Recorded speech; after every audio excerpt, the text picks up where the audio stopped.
Hello दोस्तों, मैं अमन धारीवाल। तो दोस्तों आज हम पढ़ने वाले हैं नंबर सिस्टम। और नंबर सिस्टम में भी आज हम नंबर्स का जो क्लासिफिकेशन होता है, मतलब कितनी प्रकार की संख्याएं होती हैं, ये सब हम आज पढ़ने वाले हैं। तो दोस्तों आपने इससे पहले भी संख्याएं पढ़ी होंगी, जैसे कि natural number, whole numbers, integers या फिर प्राकृतिक संख्या। ये इस तरह से आपने हिंदी में पढ़ा होगा, तो आपने पहले भी पढ़ा होगा। लेकिन ये क्या होता है कि याद नहीं रहता है। लेकिन आज हम जो पढ़ने वाले हैं वो हम बिल्कुल विजुअल तरीके से पढ़ने वाले हैं। तो ये क्या होगा, ये ना आपके एकदम दिमाग में छप जाएगा। ठीक है, आप इसे कभी भूल ही नहीं सकते। तो चलो, इस तरह से मैंने बहुत सारे डायग्राम बना रखे हैं, जिससे आपको ना चीज़ें बहुत ज़्यादा इजी हो जाएंगी, आपके लिए आसान हो जाएगा। ठीक है, तो चलिए सबसे पहले ना इस डायग्राम को समझने के लिए भी ना हमें इसकी ना बेसिक्स पता होना चाहिए। जैसे कि हमारा नेचुरल नंबर होता है, तो नेचुरल नंबर है क्या, मतलब प्राकृतिक संख्या क्या होती हैं। वो नंबर्स पूर्ण संख्या क्या होती है। इंटीजर्स यानी कि पूर्णांक क्या होते हैं। रैशनल नंबर्स यानी कि आपके परिमेय संख्या क्या होती हैं, और अपरिमेय संख्या क्या होती हैं। ये सब आपको इनकी ना पहले छोटी छोटी डेफिनेशन पता होनी चाहिए। ठीक है, तो चलिए सबसे पहले हम यही बात जान लेते हैं, तभी ये जो डायग्राम है ना हमारे, ये तभी समझ में आएगा। ठीक है, तो चलो भाई, ये इस तरह का एक और डायग्राम मैंने बना रखा है यहाँ पे। तो ये आपको तभी समझ में आएगा जब हम इसे बेसिक से समझ लेंगे। देखो भाई, सबसे पहला होता है आपका क्या, नेचुरल नंबर यानी कि प्राकृतिक संख्या है। तो प्राकृतिक संख्या क्या है भाई। प्राकृतिक से ही हमें, नेचुरल से ही पता लग रहा है कि जो चीज़ हमें मुक्त रूप से मिली है, प्रकृति से मिली है, तो वही हमारी क्या है, नेचुरल संख्या है। मतलब आप इन नेचुरल संख्याओं को क्या बोल सकते हो, मतलब नेचुरल नंबर्स को क्या बोल सकते हो, काउंटिंग नंबर्स। ठीक है ना। देखो, आप अगर अपने ना बुक के अभी अभी अगर आप अपनी क्या गिनने शुरू करो, पेज गिनने शुरू करो, तो आप उसे कहाँ से स्टार्ट करोगे। तो आप कभी भी देख लेना, आप उसे कहाँ से स्टार्ट करोगे, वन से ही स्टार्ट करोगे। ठीक है, देख लेना आप कभी भी।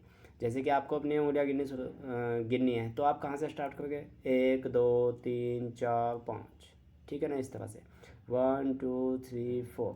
आप कभी भी कोई भी चीज़ अगर गिनना स्टार्ट करोगे तो केवल एक से ही शुरू करोगे, हमेशा, ऑलवेज। ठीक है, कभी ऐसा नहीं करना है कि 2 से स्टार्ट कर रहे हो, कभी ऐसा नहीं करना है कि 0 से स्टार्ट कर रहे हो। ठीक है, ऐसा होता है कभी, नहीं होता है शायद।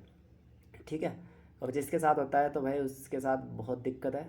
चलो फिर, तो भाई हमारे जो नंबर्स होते हैं, नेचुरल नंबर होते हैं, वो क्या होते हैं, हमारे जो काउंटिंग नंबर्स है, जहाँ से हम काउंटिंग स्टार्ट करते हैं। ठीक है, उससे आगे के जो नंबर होते हैं, ये सभी हमारे क्या है, नेचुरल नंबर है। 1 2 3 4 5 6 7 8 9 10 डैश डैश डैश डैश, ये कहाँ तक चला जाएगा आपका, इन्फिनाइट तक। ठीक है, चलो भाई। देखो भाई, ये बात तो आपको समझ में आ गई होगी। अब दूसरी बात यहाँ पे भाई, जैसे ही मतलब साइंटिस्टों ने देखा, मतलब कि भाई यहाँ पे तो हमारे ये इस तरह से नंबर हैं, तो इनमें से इन्होंने क्या छांट लिए, कुछ इवन नंबर छांट लिए, मतलब सम संख्या। सम संख्या का मतलब क्या है, सम संख्या में संख्या होती है। इन्होंने देखा इस नंबर सीरीज में यहाँ पे कि कुछ नंबर यार इनमें से ना 2 से पूरे पूरे घट रहे हैं। ठीक है ना, इन नंबर में से 2 से पूरे पूरे कुछ नंबर क्या हो रहे हैं, कट रहे हैं। ठीक है, अब जो नंबर पूरे पूरे कट जाए ना, यानी कि जो रिमाइंडर कितना दे, 0 दे, तो ऐसे नंबर्स को उन्होंने क्या कहा, इवन नंबर, मतलब सम संख्या। जैसे कि हमारा पहला जो है उदाहरण क्या है हमारा, 2। तो 2 क्या है, अगर आप इसे 2 को ना 2 से कम्प्लीटली डिवाइड करोगे, ठीक है, तो ये क्या देगा, रिमाइंडर में 0 देगा। देखो कैसे, 2 एकम 2, तो हमारा जो रिमाइंडर बचेगा वो कितना बचेगा, 0।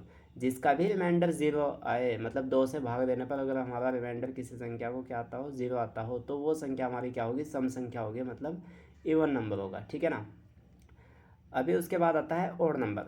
ओड नंबर बस इसका एकदम उल्टा होता है, मतलब अगर हम किसी नंबर को 2 से भाग करें, 2 से क्या करें, डिवाइड करें, भाग करें, तो अगर वो 0 रिमाइंडर ना दे रहा हो, ठीक है, 0 रिमाइंडर ना दे रहा हो, तो ऐसे नंबर्स को हम क्या बोलते हैं, ओड नंबर बोलते हैं, विषम संख्या बोलते हैं। जैसे कि हमारा क्या हो गया, 1 2 5, नहीं 1 3 5, और ये 7, और ये आपका 9। इस तरह से हमारे ये क्या हो जाएंगे, और नंबर्स, मतलब विषम संख्या है। जैसे कि अगर मैंने यहाँ से 9 उठा लिया, तो देखो 9 को अगर मैं 2 से काटूंगा ना, किससे, 2 से भाग करूँगा, तो 2 चौके कितना होता है भाई, 8 होता है। तो हमारा जो शेषफल बचेगा वो 1 बचेगा। अगर रिमाइंडर अगर हमारा 0 नहीं बचता है, तो ऐसे नंबर्स को हम क्या बोल देंगे, और नंबर बोल देंगे। ठीक है, यहाँ तक क्लियर है ना सभी को। चलो भाई, अगली बात देखते हैं हम यहाँ पे। उसके बाद आता है हमारा प्राइम नंबर। भाई जो मैथमेटिशियन होते हैं उन्होंने देखा कि कुछ नंबर ऐसे हैं जो 2 से कम्प्लीटली नहीं घट रहे हैं, लेकिन साथ ही साथ वो किसी और नंबर से भी नहीं घट रहे हैं। ठीक है ना, मतलब 2 से तो कट ही नहीं रहे वो, लेकिन वो साथ ही साथ किसी और नंबर से भी नहीं कट रहे। कहने का मतलब है प्राइम नंबर वो नंबर होते हैं जो या तो एक से कटें या फिर खुद से कटें। क्या हो, या तो एक से कटें या फिर खुद से कटें, मतलब इन्हें केवल वन और इटसेल्फ यानी कि खुद ही डिवाइड कर सकते हैं। तो ऐसे नंबर हमारे क्या होंगे, प्राइम नंबर, मतलब अभाज्य संख्या, ठीक है ना। इसे हम बोलते हैं क्या, अभाज्य संख्या हिंदी में। भाई जो हिंदी वाले हैं ना तो घबराओ ना इंग्लिश में, ठीक है ना।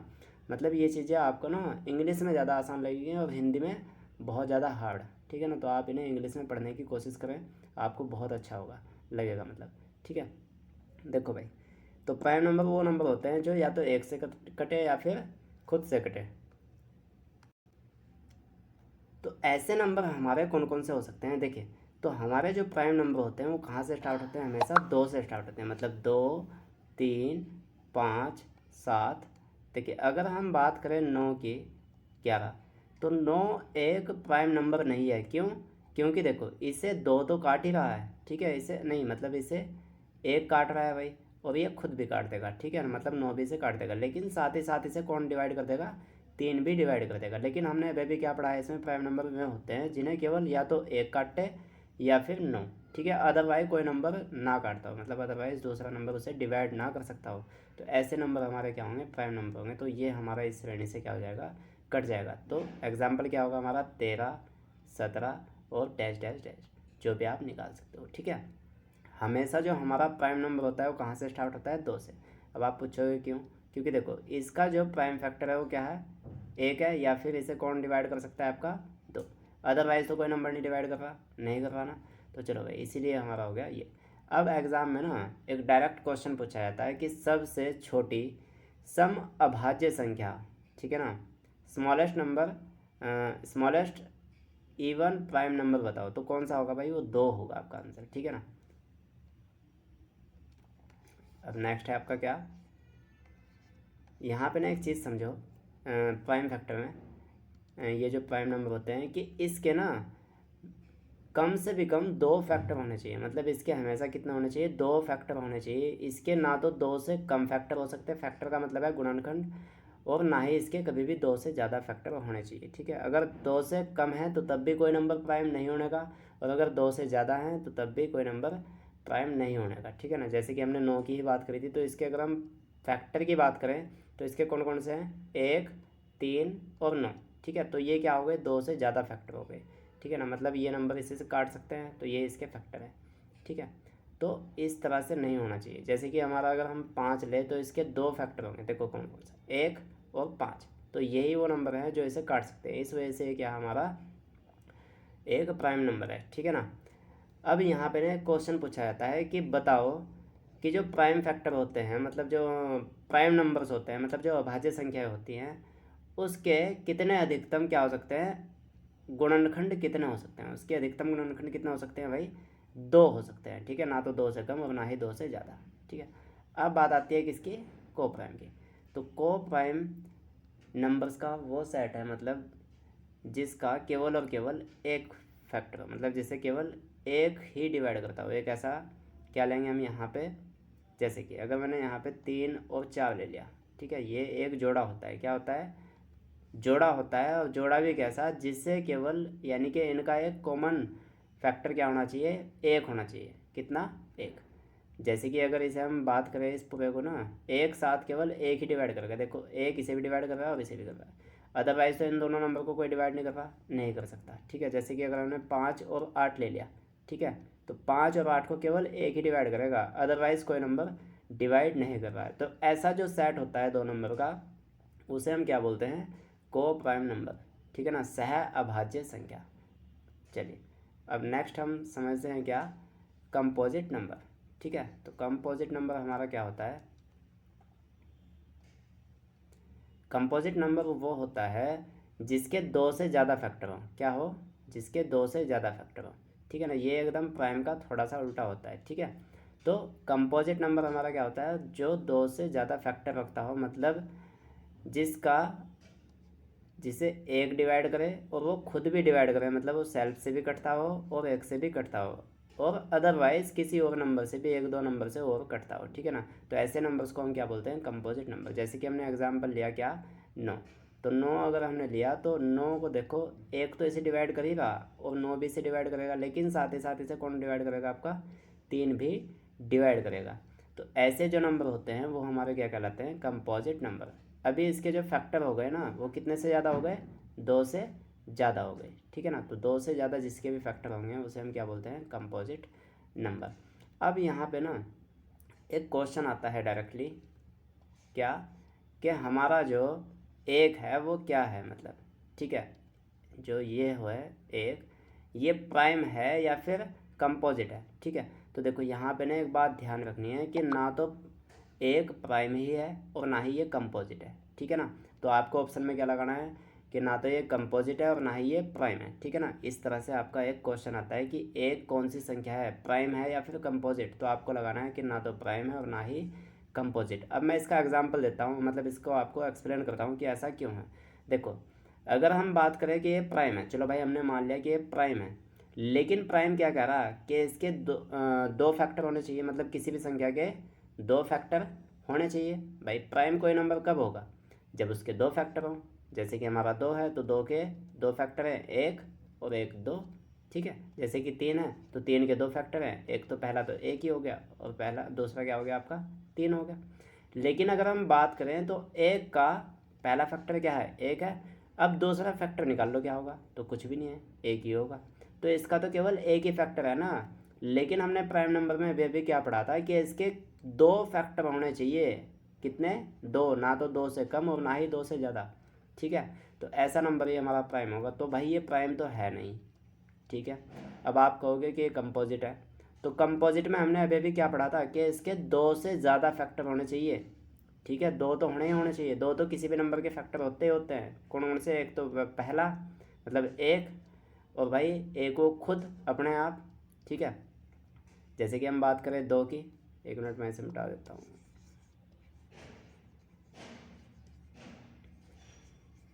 तो हम बात कर रहे थे क्या, 1 की। तो 1 अगर हम कंपोजिट कहें, चलो भाई मैंने मान लिया कि ये कंपोजिट है, ठीक है। तो कंपोजिट क्या कह रहा है कि मेरे जो फैक्टर होने चाहिए वो 2 से ज़्यादा होने चाहिए, तब कोई नंबर क्या होगा, कंपोजिट होगा। लेकिन यहाँ पे तो ये कंडीशन सेटिस्फाई नहीं हो रही। हमने तो अभी चेक करा था कि इसका तो जो फैक्टर है वो केवल 1 ही है। आपके पास वो ताकत है कि आप वक्त को बर्बाद होने से बचा, ठीक है। तो इसका तो क्या है, 1 ही फैक्टर है, तो इसलिए ना तो ये क्या है आपका कंपोजिट है और ना ही ये प्राइम है। तो यहाँ तक आपको बात समझ में आ गई होगी। चलिए नेक्स्ट हम देखते हैं क्या आपका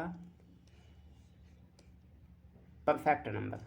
तो परफेक्ट नंबर क्या होता है भाई आपका, परफेक्ट नंबर यहाँ पे समझिए आप। सबसे पहले देखिए, परफेक्ट नंबर वो होता है, आपको गुणनखंड तो पता है ना भाई, फैक्टर तो पता है ना। फैक्टर का मतलब होता है गुणनखंड, ठीक है। मतलब गुणनखंड का मतलब भी होता है जो नंबर किसी नंबर को काट रहे हो, ठीक है, भाग कर रहे हो। तो परफेक्ट नंबर का सबसे पहला जो एग्जाम्पल है वो है 6, ठीक है। तो ऐसा नंबर जिसके सभी फैक्टर, जिसके सभी पॉजिटिव फैक्टर का जो योग होता है ना, जो सम होता है, वो अपने आप ही 6 हो जाए। जैसे कि अगर हमने इसके 6 के फैक्टर देखे तो 6 के फैक्टर क्या क्या हो सकते हैं, 1 2 3 और 6, ठीक है। इसमें बस हमें उस नंबर को इंक्लूड नहीं करना है जो मतलब वो खुद है, ठीक है ना। जैसे कि 6 और यहाँ भी 6, वैसे तो इसका फैक्टर है लेकिन इसे हमें क्या करना है, छोड़ के चलना है, ठीक है। अदरवाइज़ जितने भी इसके फैक्टर बचे ये पहले पहले, अगर इनका सम, अगर वो खुद नंबर बन जाता है तो इसे हम क्या कहेंगे, आपका एक परफेक्ट नंबर कहेंगे, ठीक है ना। तो देखो जैसे कि आपका हमने 6 का निकाला तो 6 के फैक्टर है 1 2 3 और ये 6, तो 6 को तो हमें छोड़ना है।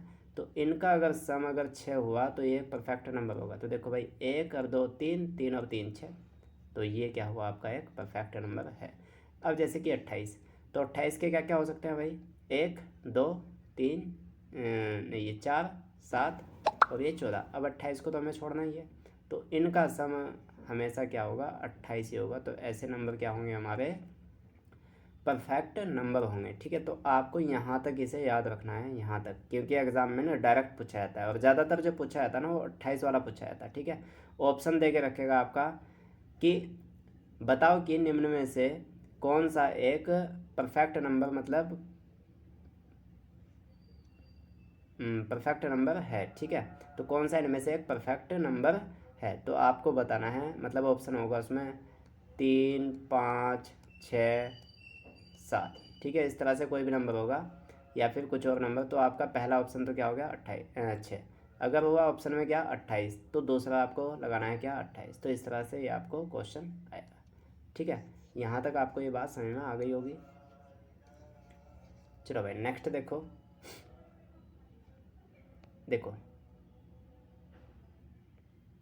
यहाँ तक हमने ये बात पढ़ ली है पूरी की कि इवन नंबर क्या होते हैं और नेचुरल नंबर क्या होते हैं। ठीक है, तो देखो भाई इन सब का जो एक वो होता है ना, अगर हम इसे किसी उसमें डाल दें ना, किसमें, अगर इनका हम एक बोरी में डाल दें, एक कट्टे में डाल दें, ठीक है, तो इन सभी नंबर्स को हम क्या कहते हैं, इन सभी नंबर्स के समूह को हम क्या बोलते हैं नेचुरल नंबर। ठीक है, अब अगर नेचुरल नंबर, क्योंकि जब तक हमारे पास ज़ीरो नहीं था, ठीक है, जब तक हमारे पास ज़ीरो नहीं था तब तक ये नेचुरल नंबर थे, प्राकृतिक संख्या थी। जैसे ही इनके साथ हमने ज़ीरो को भी ढूंढ लिया, तो ज़ीरो को किसने ढूंढा था भाई, आर्यभट्ट ने ढूंढा था। ठीक है, तो ज़ीरो को जब हमने ढूंढ लिया तो ज़ीरो को भी जब इन नंबर्स में हमने शामिल कर लिया, ठीक है ना, इन नंबर्स को जब हमने शामिल कर लिया तो इनका जो समूह हुआ नेचुरल नंबर और ज़ीरो का जो समूह हुआ उसे हम क्या बोलते हैं, पूर्ण संख्या, मतलब वोल नंबर्स। ठीक है, क्या बोलते हैं हम, पूर्ण संख्या यानी कि वोल नंबर्स। जैसे कि ये हमारी एक नंबर लाइन थी, ठीक है, यहाँ से आगे आगे तो क्या था, ये हमारा नेचुरल नंबर थे सारे के सारे, उसे हमने उसका क्लासिफिकेशन यहाँ पे देख लिया। ठीक है, जैसे ही हमें ज़ीरो मिला और जब ये इस नंबर लाइन पे क्या हो गया, शामिल हो गया, इन नंबर्स में शामिल हो गया, तो इन सभी नंबर्स के समूह को हमने क्या बोल दिया, पूर्ण संख्याएँ। ठीक है, पूर्ण संख्याएँ या फिर आपका वोल नंबर्स। ठीक है, इसे हम W से रिप्रेजेंट करते हैं। ठीक है, अभी उसके बाद ये जो हमारे वोल नंबर्स थे, यहाँ पे देखो ये जो हमारे क्या हैं वोल नंबर्स हैं, तो भाई वैज्ञानिकों ने एक बात सोची, मतलब जो मैथमेटिशियन होते हैं उन्होंने एक बात सोची कि यार जब हमारे पॉजिटिव नंबर्स हो सकते हैं, जब हमारे पास प्लस में नंबर है, जब हमारे पास पॉजिटिव नंबर है, तो उसके नेगेटिव नंबर भी शायद होंगे, क्योंकि हर क्रिया की एक प्रतिक्रिया होती है। ठीक है ना, क्रिया प्रतिक्रिया का नियम तो आपने पढ़ा ही होगा। तो अगर कोई चीज़ आगे है तो उतना ही शायद वो पीछे भी होगी। ठीक है ना, तो इन्होंने ये बात सोची, तो इन्होंने देखा कि शायद हम ज़ीरो के बाद ना इन नंबर्स को क्या लिख सकते हैं, माइनस में भी लिख सकते हैं। ठीक है ना, तो जिस टाइम पे हमने ये सर्च कर लिया, ठीक है, मतलब ये ज़ीरो माइनस के जो नंबर्स होते हैं, ये जब हमने क्या कर लिया, खोज लिए, तो इन नंबर्स का सभी का जो समूह हुआ, ठीक है ना, यानी कि प्लस वाले भी और माइनस वाले भी और ज़ीरो भी, इन सब को मिला करके क्या बनता है आपका इंटीजर्स, मतलब पूर्णांक। ठीक है, क्या बनता है, इन सब का समूह इंटीजर्स कहलाता है, मतलब पूर्णांक कहलाता है। ठीक है ना, यहाँ तक बात समझ में आई। चलो अब उसके बाद यहाँ पे देखो ये, तो हमने अभी भी ये बात पढ़ी, यानी कि इन सब का समूह क्या कहलाता है, नेचुरल नंबर। और नेचुरल नंबर के साथ अगर ज़ीरो को भी शामिल कर लिया जाए तो क्या बनता है, वोल नंबर्स। वोल नंबर्स बन गया। अब जैसे ही वोल नंबर्स के साथ साथ, यानी कि ज़ीरो और प्लस के नंबर्स के साथ साथ जैसे ही नेगेटिव नंबर हमें मिले, तो इन्हें हम क्या बोलते हैं, इंटीजर्स। ठीक है ना, नंबर लाइन पे हमने देख लिया कि इंटीजर्स क्या होते हैं। अभी देखो ये हमारी फ्रैक्शंस है, इसे हम बाद में पढ़ेंगे, इसका कोई ये भी काम नहीं है। ठीक है, तो इंटीजर्स। अब उसके बाद आता है यानी कि इंटीजर्स और प्लस ये जो हमारी फ्रैक्शंस होती हैं। ठीक है ना, फ्रैक्शंस हमारे क्या होते हैं, जैसे कि पी अपॉन क्यू के रूप में जो लिखी होती हैं उन्हें हम क्या बोलते हैं, फ्रैक्शंस बोलते हैं। ठीक है ना, जैसे कि 3/5, ये सब हमारे क्या है, फ्रैक्शंस हैं। ठीक है, दूसरी बात, इंटीजर्स हमने पढ़ी लिए जितने भी थे। अब अगर उन सबको हम एक समूह में रखें तो उन्हें क्या बोलते हैं हम, रैशनल नंबर्स। तो देखो भाई रैशनल नंबर्स क्या होते हैं हमारे, जो पी अपॉन क्यू के रूप में लिखे जा सकते हैं, उसे हम क्या बोलते हैं, रैशनल नंबर्स। रैशनल नंबर्स आपने बहुत बार पढ़ा होगा, जैसे कि 3/5, 7/8, ये सब हमारे क्या हैं, रैशनल नंबर्स होते हैं जो पी अपॉन क्यू के रूप में लिखे जा सकते हैं। अभी देखो यहाँ पे ना एक क्वेश्चन उठता है कि क्या एक, अब आप मुझे एक चीज़ बताओ कि 1, 2 और 3 ये भी आपके रैशनल नंबर है क्या। ठीक है, तो रैशनल नंबर वो नंबर होता है जो पी अपॉन क्यू के रूप में लिखे जा सकते हैं। तो देखो भाई ये भी हमारे रैशनल नंबर होंगे, क्यों, क्योंकि ये पी अपॉन क्यू के रूप में लिखे जा सकते हैं। जैसे कि हम एक को क्या लिख सकते हैं, 1/1, 2 को 1/1, हम किसी भी नंबर के अपॉन में क्या लिख सकते हैं, 1 लिख सकते हैं ना। तो भाई इसलिए ये हमारा क्या हो गया, रैशनल नंबर। और 3/1, क्योंकि रैशनल नंबर की दूसरी डेफिनेशन क्या होती है कि ये पी अपॉन क्यू के रूप में तो लिखे होने चाहिए, लेकिन साथ ही साथ क्या होना चाहिए, पी और क्यू क्या होना चाहिए भाई, आपके इंटीजर्स होना चाहिए, पूर्णांक होना चाहिए, और क्यू कभी भी ज़ीरो नहीं होना चाहिए, ठीक है ना। चलो भाई ये बात आपको समझ में आ गई होगी।